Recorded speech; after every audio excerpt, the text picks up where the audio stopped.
Hello students, good morning. कल तक हमारा फर्स्ट चैप्टर खत्म हो गया था लगभग 8 लेक्चर्स में। आई होप कि आप सभी ने अच्छे से रिवाइज किया होगा।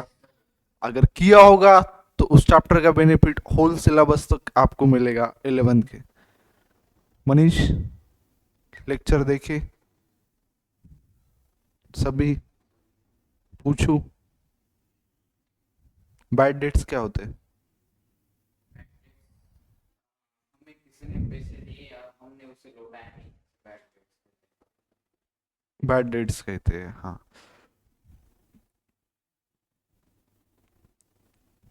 कैपिटल एक्सपेंडिचर यानी कौन सा एक्सपेंडिचर? एग्जाम्पल, हाँ, कौन सा? जो हम कंपनी में पैसे लगाते हैं उसको कैपिटल कंपनी में पैसे लगाते हैं उससे capital. Owner owner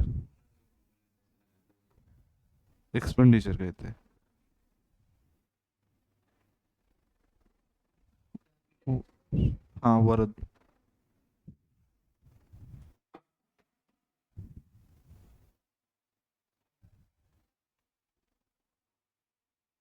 Salil.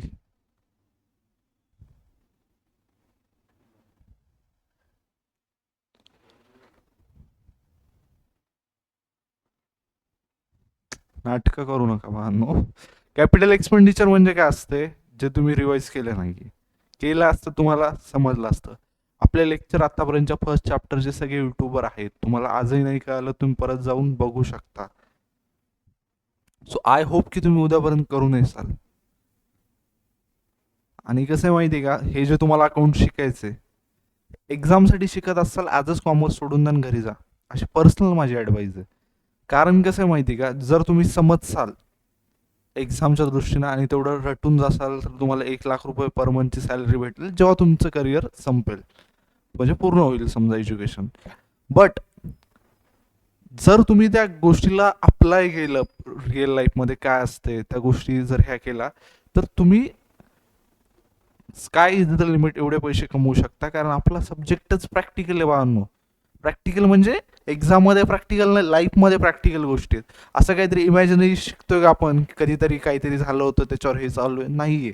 Capital expenditure म्हणजे काय असतंय, जे एक्सपेंडिचर आपण करतो बट त्यातून आपल्याला लॉंग टर्म बेनिफिट भेटतो. कोणतं एक्सपेंडिचर? स्क्रीन घेतली आपण, 1 वर्षाच्या आत संपणार आहे का नॉर्मली? नाही आहे. रेव्हेन्यू एक्सपेंडिचर म्हणजे काय, जे डेली लाईफचे बिझनेसचे डे टू डे एक्सपेंडिचर असतात. समजा वर आपला दवेचा चहा आहे, तिथे काय एक्सपेंडिचर होत असेल डे टू डे लाईफमध्ये? हां, milk, sugar. But at the same time जे टेबल्स आहेत ते काय त्यांचे कॅपिटल एक्सपेंडिचर आहे केलेलं, जे लॉंग टर्ममध्ये त्यांना बेनिफिट देईल. सो बाळांनो, उद्या आय होप की तुम्ही रिवाइज करून येसाल. सो स्टार्ट करू आपला सेकंड चॅप्टर.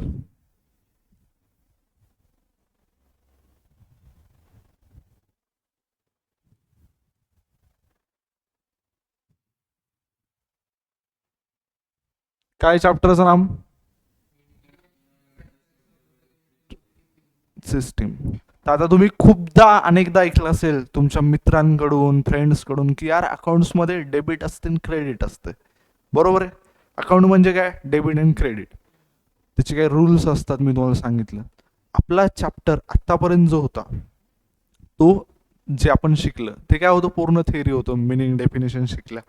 आजचं पण लेक्चर एक लास्ट आपलं थेअरी लेक्चर असेल, त्यानंतर आपण प्रॅक्टिकली शिकणार आहोत की कसं करायचं त्या गोष्टी. आणि तुम्हाला जे फर्स्ट चॅप्टर जेवढ्या डिटेलमध्ये शिकवलं होतं तो तुम्हाला समजेल की आता का फर्स्ट चॅप्टर डिटेलमध्ये शिकवला. सो बाळांनो, सगळ्यात पहिले आपल्या चॅप्टरचं आता नाव काय, meaning and fundamental of double entry book keeping system. तर कोणतं पण ट्रान्झॅक्शन असू द्या, त्याला काय असतात, दोन इफेक्ट्स असतात.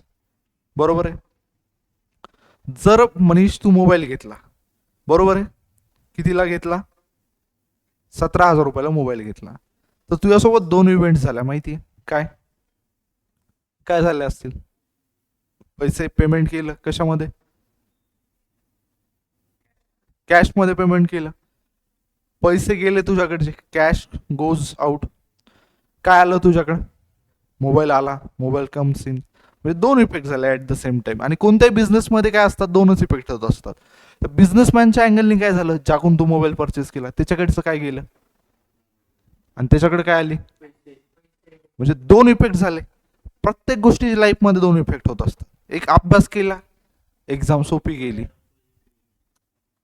नाही अभ्यास केला, एक्झाम अवघड गेली. त्याचा डबल इफेक्ट काय होतो परत, रिझल्टवर इम्पॅक्ट करतो. म्हणजे हे प्रत्येक गोष्टीचे डबल इफेक्ट होत असतात. आणि आपली अकाउंटिंग काय, double entry book keeping system. का, तर प्रत्येक गोष्टीचे दोन इफेक्ट होतात. बट नॉर्मली तुम्ही जर बघितलं, एक साधा दुकानदार आहे, तो काय करतो, double entry book keeping system follow नाही करत. तो काय करतो, महाजनी पद्धत फॉलो करतो. महाजनी पद्धत म्हणजे ते वही खाते, मी तुम्हाला सांगितलं. मे बी तुम्ही बघितले असतील, रेड कलरची बुक असते, त्यावर नॉर्मली आपल्या इकडं महाराष्ट्रात तरी लक्ष्मींचा फोटो असतो, काहीतरी मंत्र वगैरे लिहिलेले असतात आपल्या रिलीजन प्रमाणे. हा, स्वास्तिक वगैरे काढलेलं असतं. आणि नॉर्मली लक्ष्मीपूजनच्या दिवशी अकाउंटिंग चालू केली जाते. बट त्याची काही मेथड असती का, काही सिस्टीम असती का, काहीच नाही. कोणाकडून पैसे घेतलेत, कोणाकडून दिलेत, एवढ्याच गोष्टी त्यात लिहिल्या जातात. सो पण आपली double entry book keeping system अशी आहे का, महाजनी पद्धत तुम्ही मराठीत करू शकता, गुजरातीत करू शकता, तुम्हाला वाटलं तमिळमध्ये करू शकता, तेलुगूमध्ये करू शकता, जे ते त्याच्या त्याच्या रिजनल लँग्वेजमध्ये करू शकते. But double entry book keeping system normally आपण काय करतो, जनरली ॲक्सेप्टेबल. आता तुम्हाला अकाउंटिंग स्टँडर्ड शिकवले होते, बरोबर आहे. काय, ग्लोबल लेवलची अकाउंटिंग आपल्याला करायची आहे.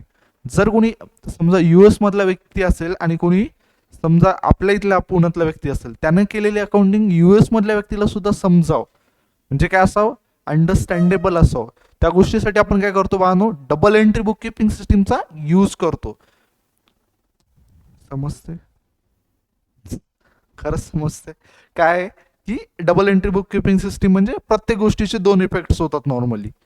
बट या गोष्टीचं इनोव्हेशन कुणं केलं होतं, पॅसिव्हली. सो एक्झाम मध्ये तुम्हाला एक क्वेश्चन येऊ शकतो, double entry book keeping system तर येऊ शकतो. बट लुका दी बार्गो पॅसिव्हली कोण होते, इटालियन मर्चंट होते. कोण होते, मर्चंट.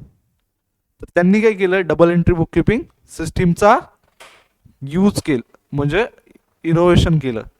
तर बाळांनो, तुम्हाला एक्झाममध्ये नॉर्मली क्वेश्चन येतो की 10 नोव्हेंबर हा डे कोणता डे म्हणून सेलिब्रेट केला जातो, इंटरनॅशनल अकाउंटिंग डे. आणि त्यानंतर पुढे दिलेलं आहे, every business transaction involve two person और अकाउंट्स और parties where in one is the receiver of the benefit and other is the giver of the benefit. बरोबर आहे. आता समजा शॉपकीपरनं तुला मोबाईल दिला मनीष, तर तू रिसिव्हर आहेस,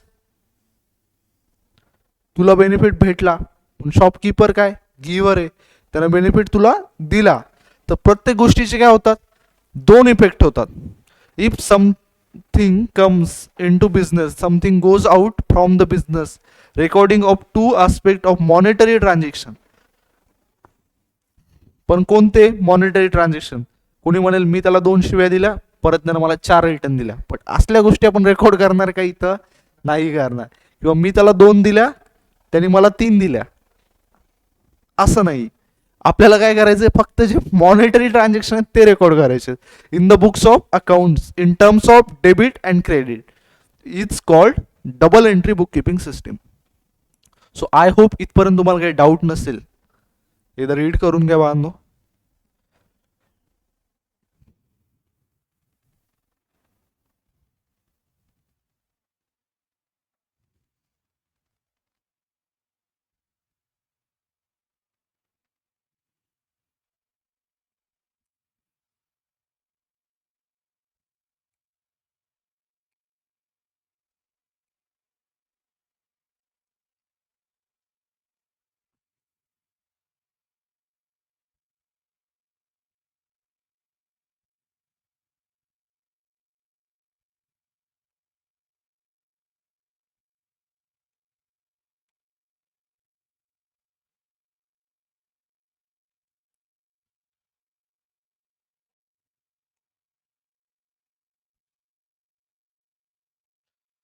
सो इकडे बघा, method of recording accounting information, आपल्याला वेगवेगळ्या मेथड्स दिलेल्या आहेत तिथं.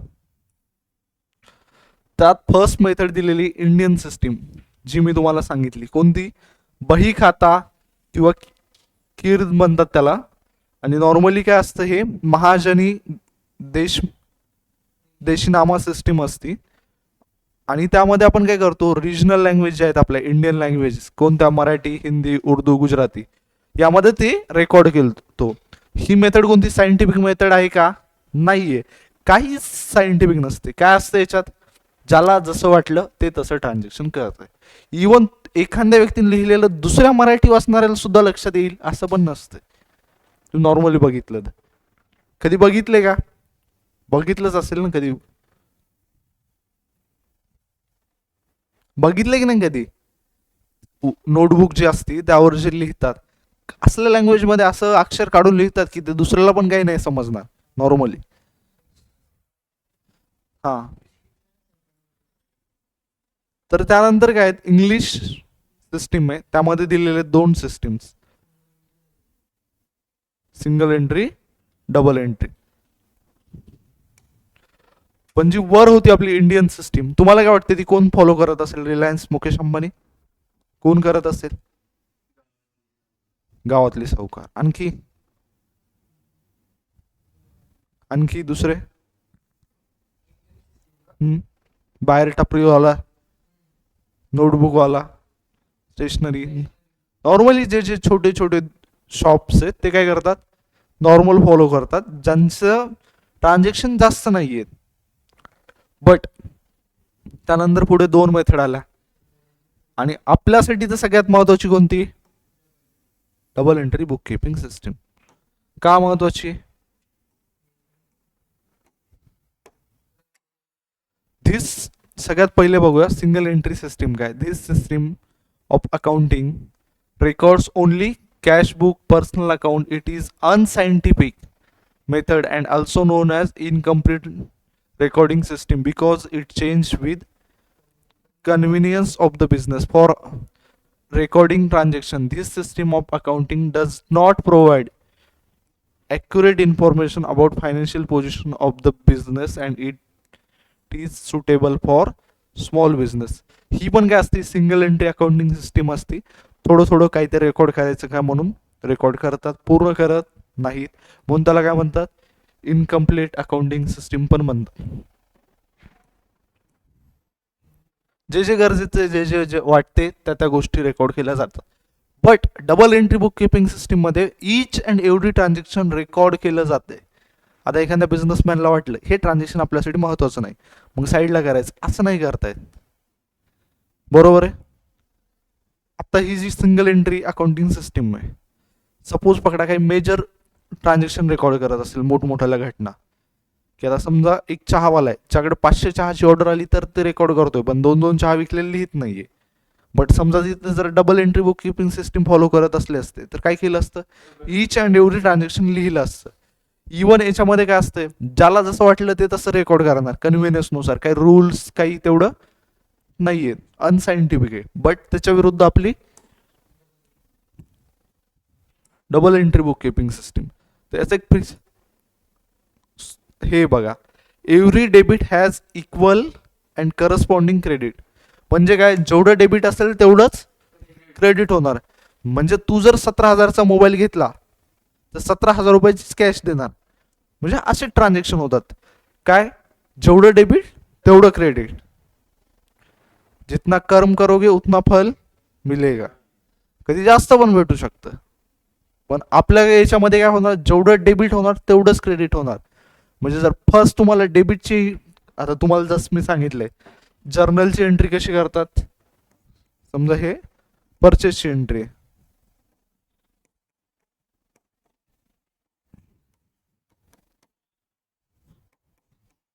इथे जर 3,000 असेल तर नॉर्मल गोष्ट काय, खाली किती असणार, 3,000.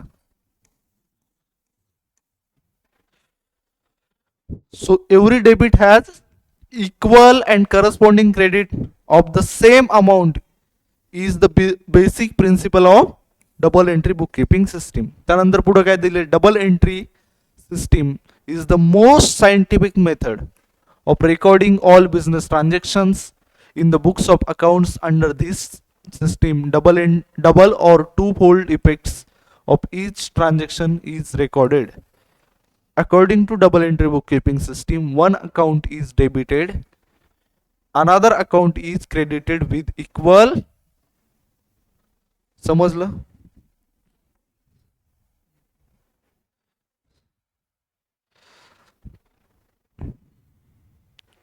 Important element of double entry book keeping system. सगळ्यात पहिला काय, dual effects of transaction. Dual म्हणजे काय, डबल. रेकॉर्डिंग ऑफ ट्रान्झॅक्शन्स, जर्नलमध्ये आपण ट्रान्झॅक्शन रेकॉर्ड करतो. Posting entries into ledger. त्यानंतर काय, balancing ledger of accounts, preparing trial balance, preparation of final account. तर तुम्हाला एक सांगितलं की एक सिस्टीम असते. काय सिस्टीम आत दिले, सगळ्यात पहिले ड्युअल इफेक्टनं आपण काय करणार, ट्रान्झॅक्शन हे करणार. त्यानंतर काय करणार, रेकॉर्ड करणार जर्नलमध्ये. त्यानंतर ते ट्रान्झॅक्शन कुठं जाईल, यांनी पण दाखवले ऑलरेडी तसं. त्यानंतर काय, लेजरचं कुठं जाणार, त्याचं ट्रायल बॅलन्स बनणार सगळ्यात पहिले. आणि ट्रायल बॅलन्स पासून काय बनवणार आपण, फायनल अकाउंट. ही काय, जो आपण लेजर हे करतो, समजा प्रत्येक लेजरचं जे एंड बॅलन्स येतो ते बॅलन्स घेऊन आपण एक ट्रायल बॅलन्स बनवतो. पुढे आहे तुम्हाला तेव्हा आपण एक्सप्लेन करू आणखी. तर त्यापासून आपण काय करणार, फायनल अकाउंट बनवणार. आणि ही काय आपली अकाउंटिंग पूर्ण सायकल आहे. समजलं?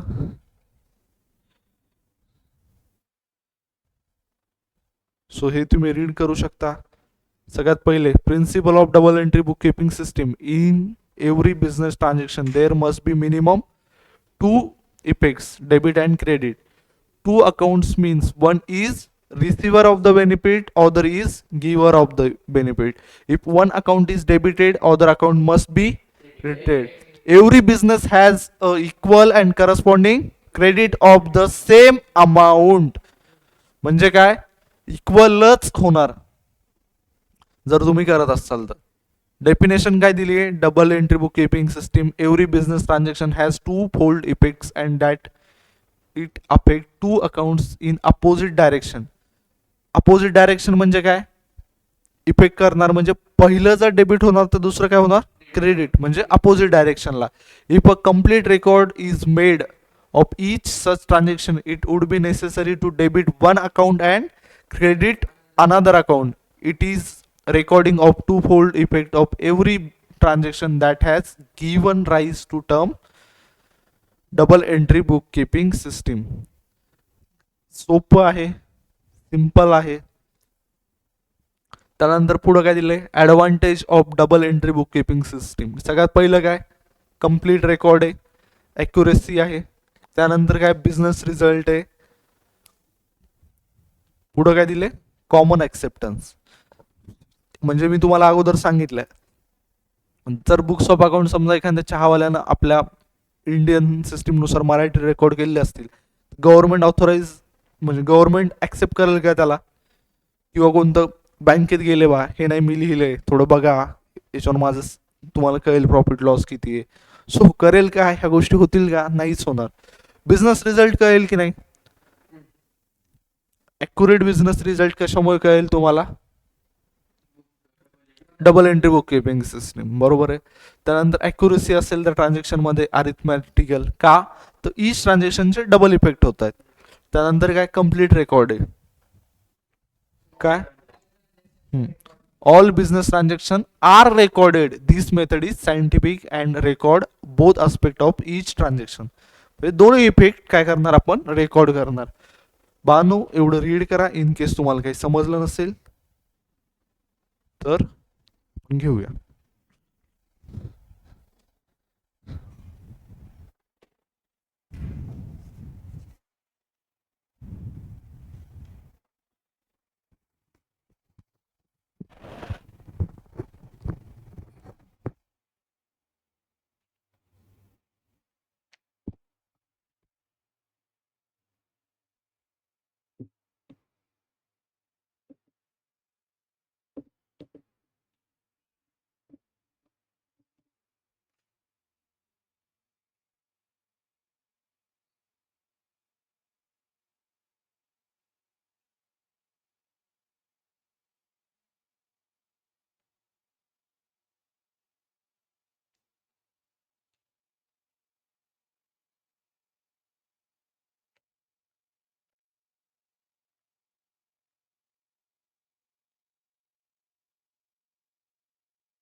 आय होप की तुमचं झालं असेल. झालंय का? त्यानंतर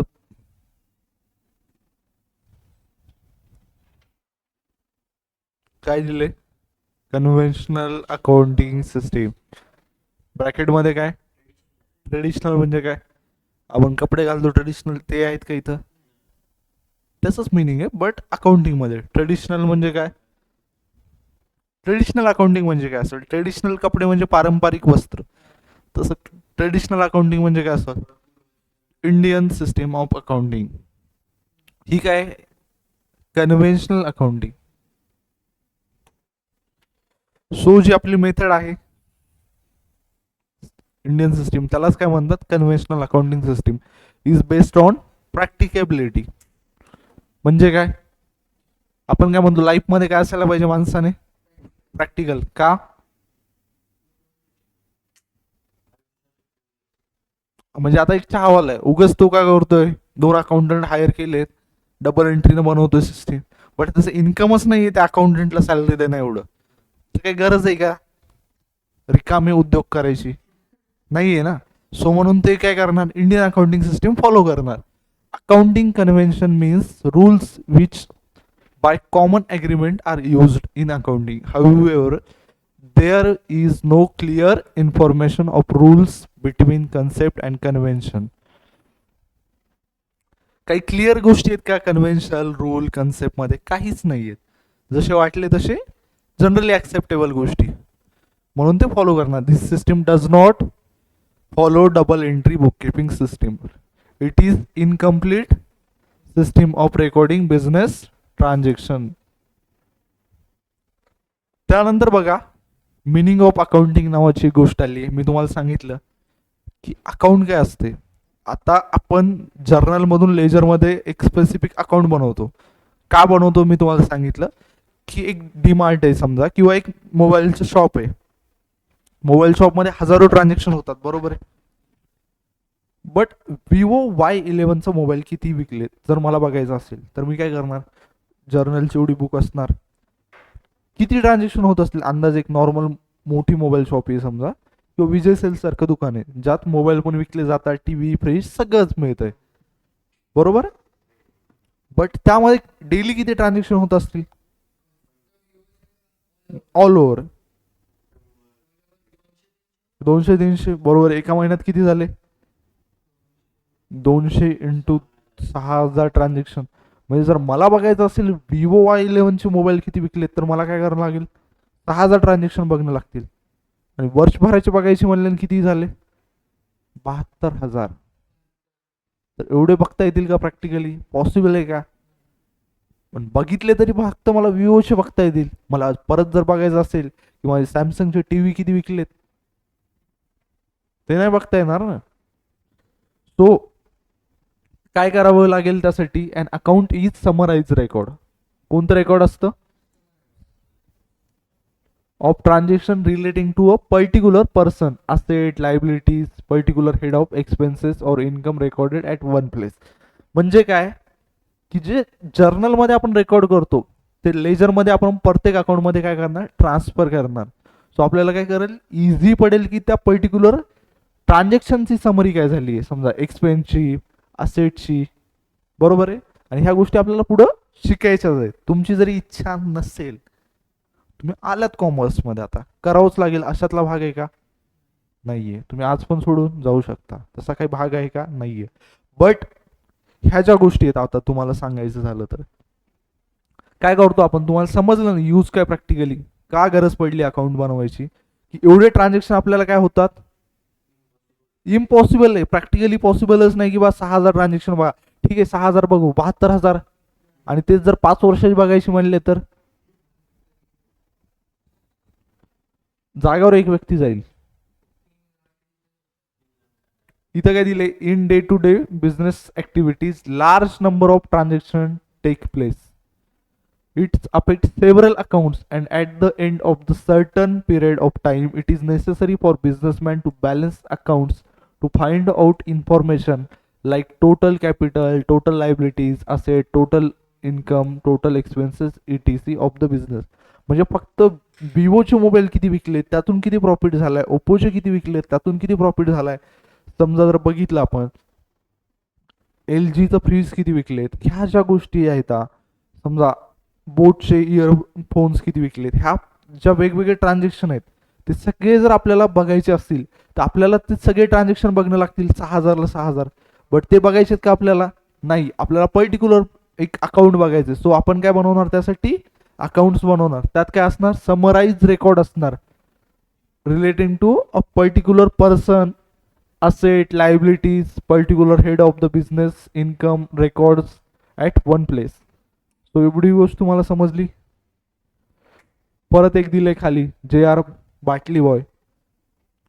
an ac- an account is summarized record of transaction affecting one person, one kind of property or one class of gain or loss. An account is a ledger record in a summarized form. मी तुम्हाला काय बोललो? Accounts कुठं बनवतो? लेजरमध्ये. Account is a ledger record in a summarise form of all transactions that have taken place with the particular person or thing specified. Carter's यांनी ही definition दिलेली आहे. त्यानंतर आपण बघणार आहोत क्लासिफिकेशन ऑफ अकाउंट्स. बाळांनो, आता सगळ्यात महत्वाची टर्म तुमची चालू होतीये आणि ही जर गोष्ट तुम्हाला समजली तर इन फ्युचर तुम्हाला जर्नल एंट्री व्यवस्थित समजेल. जर्नल एंट्री व्यवस्थित समजली, लेजर समजेल, लेजर जमलं, ट्रायल बॅलन्स करताल आणि फायनल अकाउंट पण व्यवस्थित होईल सगळ्या स्टेप्स. तो हे जो पार्ट आहे आता तो सगळ्यात महत्वाचा आहे. कशासाठी? तुमच्या फ्युचरसाठी. आणि जर तुमची 11वी मस्त गेली, तुम्ही 12वीला चांगले मार्क्स स्कोअर कराल आणि तसंच पुढचं करिअर पण व्यवस्थित होईल. अकाउंट सगळ्यात सिम्पल सब्जेक्ट आहे, बट तो काय मागतो? टाइम. बरोबर आहे. प्रत्येक गोष्ट टाइम मागत असते, माहिती आहे तुम्हाला लाईफमध्ये. सो जर तुम्ही त्या अकाउंटला टाइम दिला तर तो तुम्हाला काय देईल? रिझल्ट देईल. हां.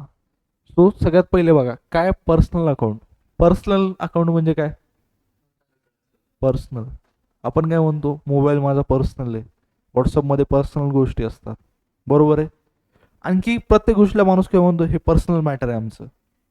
बरोबर आहे. प्रत्येक गोष्टीला आपण काय म्हणतो? पर्सनल गोष्ट आहे. तसंच हे काय? पर्सनल अकाउंट आहे.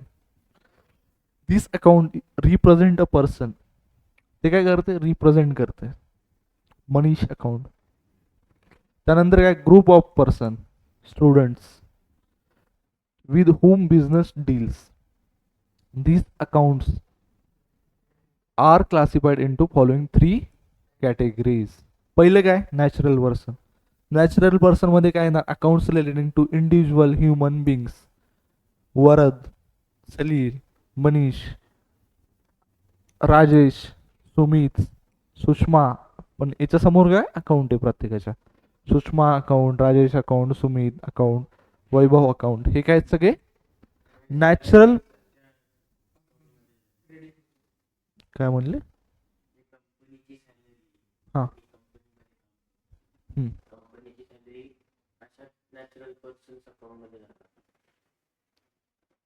डिपेंड आहे. हां, नॅचरल पर्सन अकाउंटमध्ये जाणार. हां. त्यानंतर पुढचं आपण आहे, बांधू इकडे लक्ष द्या. हे नॅचरल पर्सन काय आलं तुम्हाला?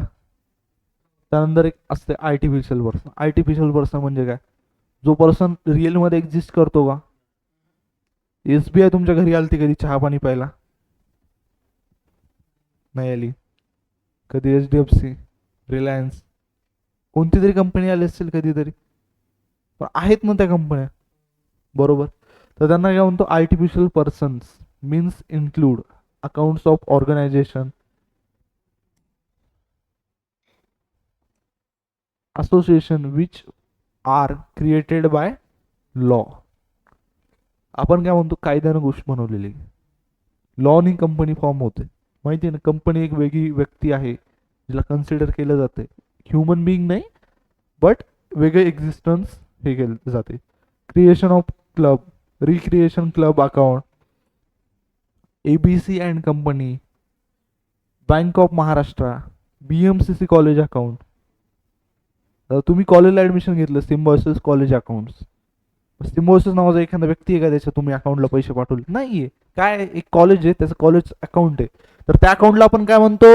Artificial person account. आणि वरचं काय होतं? National persons account.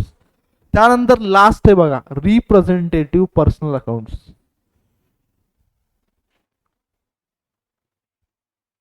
त्यानंतर पुढचं काय? Representative personal account. त्यामध्ये सगळ्यात पहिले काय येईल बाळांनो? This account represent a certain person or group of the person in the business dealing. Accounts related to outstanding and prepaid items are called as representative personal account. I hope की मी तुम्हाला outstanding आणि prepaid सांगितले की नाही? Prepaid मी तुम्हाला सांगितलं, जसं आपण प्रत्येक महिन्याचा रेंट देत असतो, समजा पुढच्या महिन्याच्या 5 तारखेला, बरोबर आहे? At the end of the year. कधी इयर होते आपलं एंड? हां, 1 मार्चला. वा, काय काय?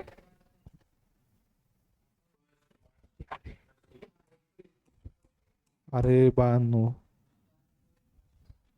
31 मार्चला संपतं आणि 1 एप्रिलला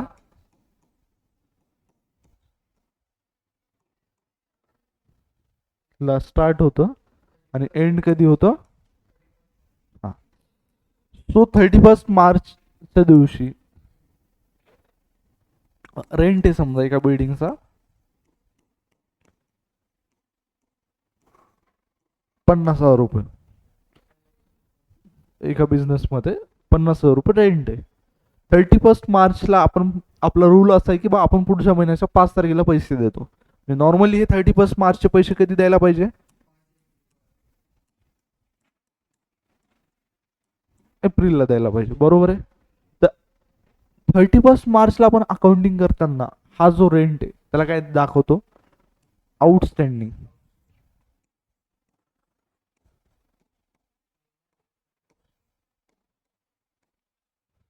आउटस्टँडिंग म्हणजे आउटस्टँडिंग परफॉर्मन्स असं काय नाही बरं का इथं. आउटस्टँडिंग म्हणजे काय?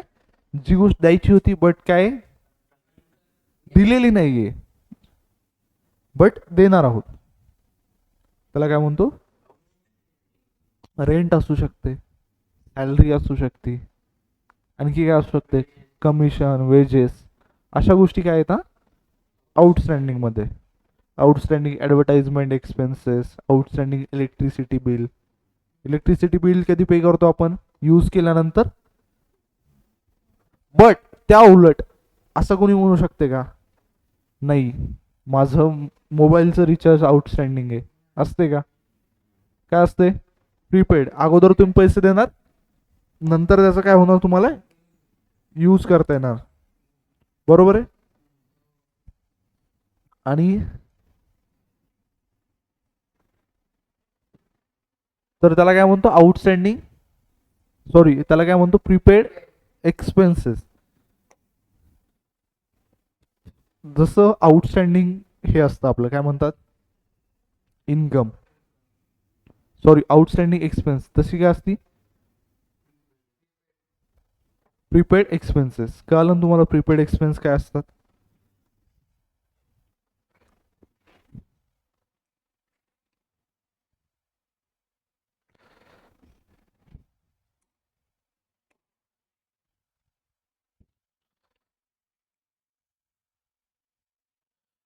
जसे प्रीपेड एक्सपेन्स असतात तसंच काय असते? प्रीपेड इन्कम असते, बट त्याला काय म्हणतात? Income received in advance. काय म्हणतात? Income received in advance. तसंच सोबत काय असते? जशी इन्कम रिसिव्ड इन ॲडव्हान्स आहे त्याच्या अपोजिटमध्ये काय असतील? Income accrued but not received. त्याला काय म्हणतात? ॲक्रूड इन्कम म्हणतात. म्हणजे इन्कम झाली आहे, मी तुम्हाला काय म्हणलो? ॲक्रुअल प्रिन्सिपल फॉलो करतो आपण. आज इन्कम झाली आहे बट काय पैसे लगेच नाही भेटले, बरोबर आहे? त्याला कोणती म्हणतात? ॲक्रूड इन्कम. आउटस्टँडिंग आणि प्रीपेड हा वर्ड कुठे येतो? एक्सपेन्ससाठी. आणि इन्कमसाठी काय असते? इन्कम रिसिव्ड इन ॲडव्हान्स आणि ॲक्रूड इन्कम. हे कोणते आहेत? Representative personal account. त्यानंतर बाळांनो इन पर्सनल अकाउंट आहेत. सगळ्यात पहिलं काय रिअल अकाउंट.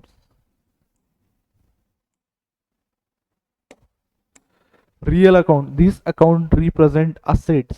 काय प्रेझेंट करतो properties owned by the business. The following are two types of real account. Asset properties.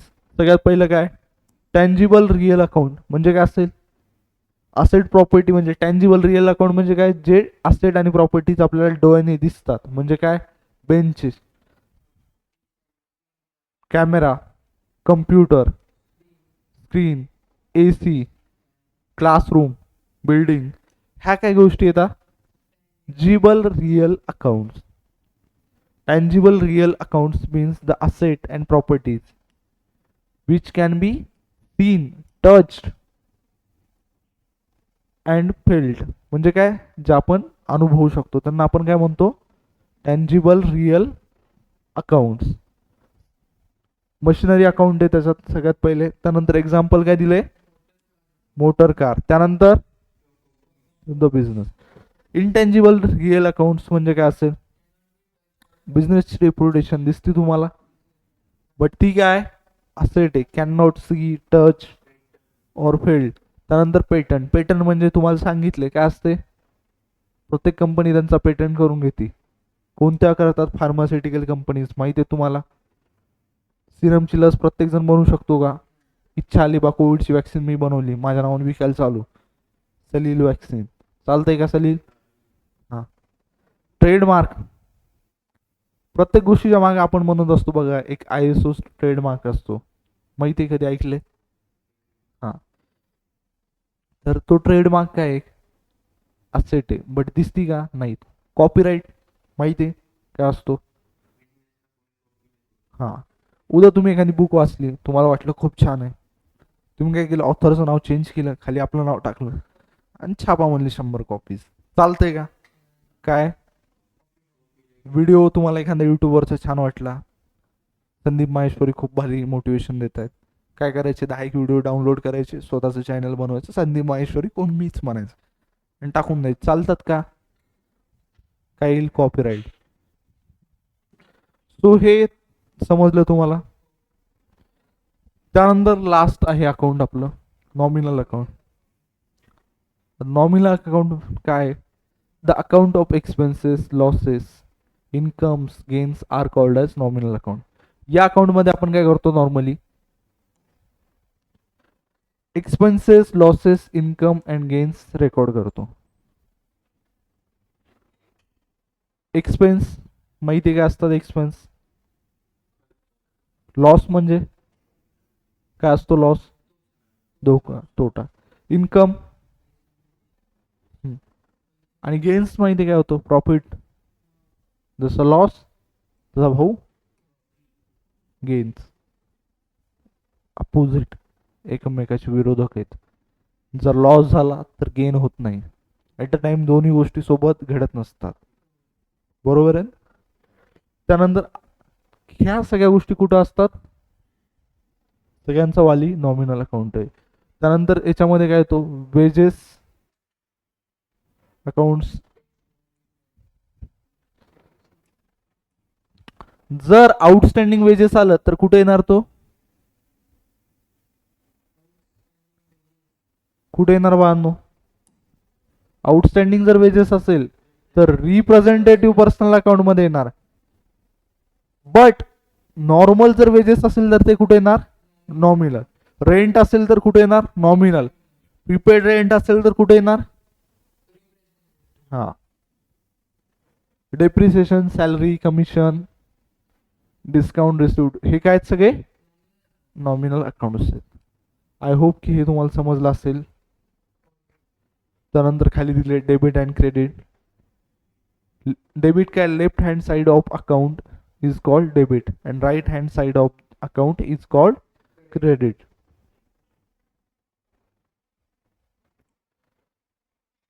तर बाळांनो मी तुम्हाला अकाउंटचा एक फॉर्मॅट सांगितलं होतं खूप दिवसाखाली परत सांगूया आपण.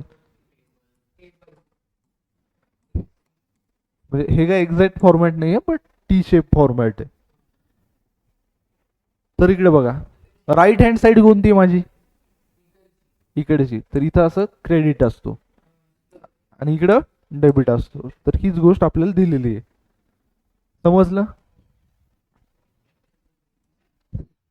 त्यानंतर तुम्हाला एक हे करायचंय, तुम्हाला गोष्ट समजली की नाही ही बघायची आपल्याला. काही क्वेश्चन करायला लागतील ना. हम्म.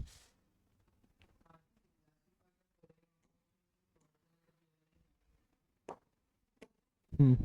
सगळ्यात पहिलं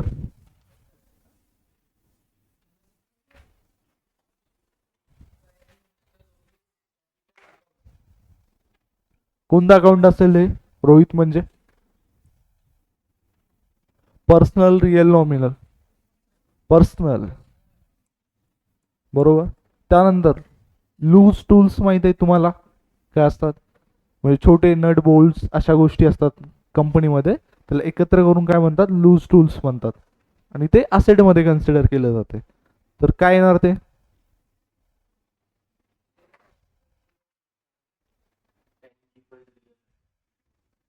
एवढंच सांगायचं फक्त. त्यानंतर ड्रॉइंग्स माहिती आहे तुम्हाला काय असते?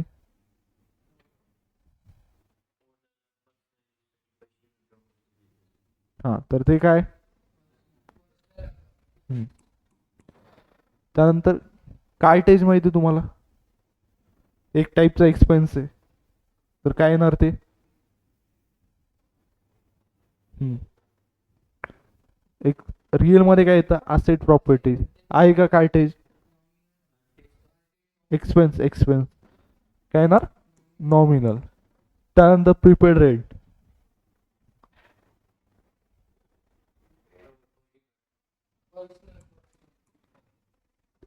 पेटंट,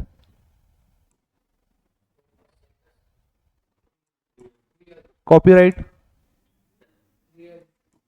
आउटस्टँडिंग इन्कम,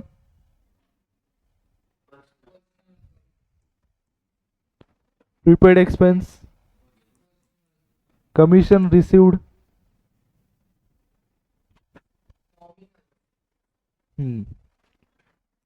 काय रिसिव्ड आहे? रिसिवेबल असलं असतं तर काय असलं असतं ते? हा. फ्रेट काय आहेत माहिती आहे तुम्हाला? एक एक्सपेन्स असतो. सन्ड्री इन्कम म्हणजे, सन्ड्री म्हणजे काय? आपल्याला भेटलेली जी इन्कम असते वेगवेगळ्या टाईपला, त्याला एकत्र सन्ड्री म्हणतो आपण. इन्कम कशात येते? सन्ड्री इन्कम म्हणजे वेगवेगळ्या टाईपमध्ये भेटलेली इन्कम एकत्र केली तर त्याला काय म्हणणार? नॉमिनल बाळांनो, income and gains, profit and loss कशात रेकॉर्ड केला जातो? हां. Plant and machinery,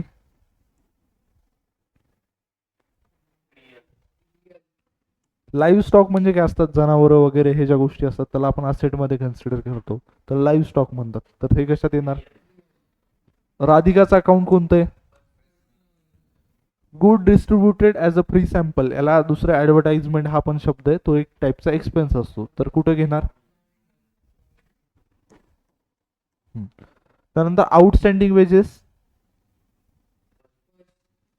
null.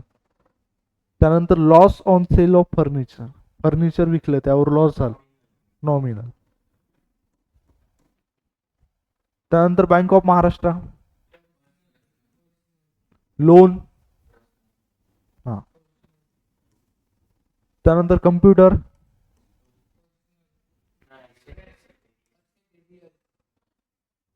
Legal expense,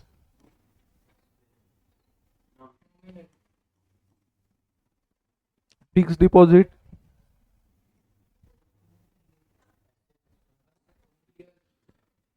income receivable. Receivable and received दोन गोष्टीत फरक आहे. रिसिवेबल म्हणजे मिळणार आहे, मिळणार आहे ती गोष्ट. हा, तसं टाईपमध्ये आहे. सो त्याला काय करणार? ऑडिट फीस, जसे आपले बाकीचे एक्सपेंडिचर असतात तसे अकाउंटिंग फीस जशी असते तशी एक फीस असते. तर काय येणार ते? Trademark,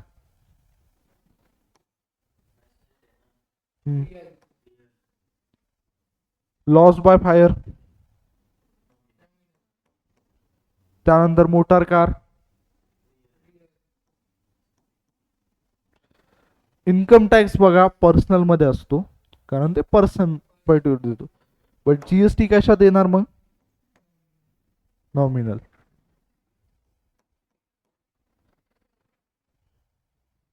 Siddhivinayak trust, office equipment, stock of stationery,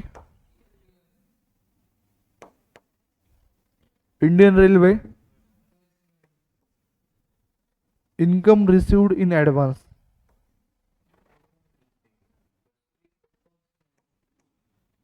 discount,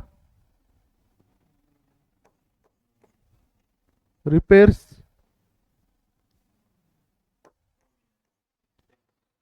dividend on investment, का रिअल बाय काय म्हणला? कसं personal by? Dividend on investment काय आहे? हा मग कशा दे. त्यानंतर पुढचं राज अँड कम्प्युटर, रॉयल्टी, हा एक्सपेन्स आहे. सो बानो अशा प्रकारे तुम्ही काय केली, तुमची एक्सरसाइज मधले सगळे क्वेश्चन करून झालेत आपले.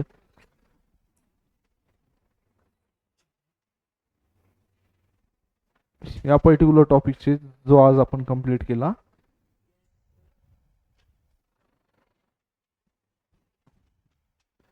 त्यानंतर बाळांनो आपल्या जे अकाउंटिंगचे गोल्डन रूल आहे, काय? Golden rule of debit and credit, हे उद्या आज आपण शिकणार आहोत. सो हे सगळ्यात महत्वाचा पार्ट आहे तुमच्या 11वी मध्ये, तोच तुम्हाला लाईफ टाइम युजफुल राहील. सो तुम्ही हे आणि मागचं सगळं रिवाइज करून उद्या या. हा एवढं वाचलं तरी चालेल, जास्त काय वाचायची गरज नाही. आणि ह्या गोष्टी पण सगळ्या तुम्हाला वाचावं लागतील. सो चालेल. आय होप की तुम्ही उद्या असं नाही होणार की कॅपिटल एक्सपेंडिचर कशाला म्हणतात, वाचून येसाल, सगळ्या गोष्टी व्यवस्थित करसाल. सो मनीष, लेक्चर आपल्या यूट्यूबवर आहेत सध्या तरी, तू फ्री आहे, तू बघू शकतो. मोबाईल घेतलाय, स्नॅपचॅट आहे, व्हॉट्सअप आहे, सगळ्या दुनियाची सगळ्या गोष्टी आहेत आपल्याकडे. पण आपल्याला ते करायचंय का? हा. सो आय होप की उद्या तू येताना लेक्चर बघून येशील. चालेल. Thank you so much students.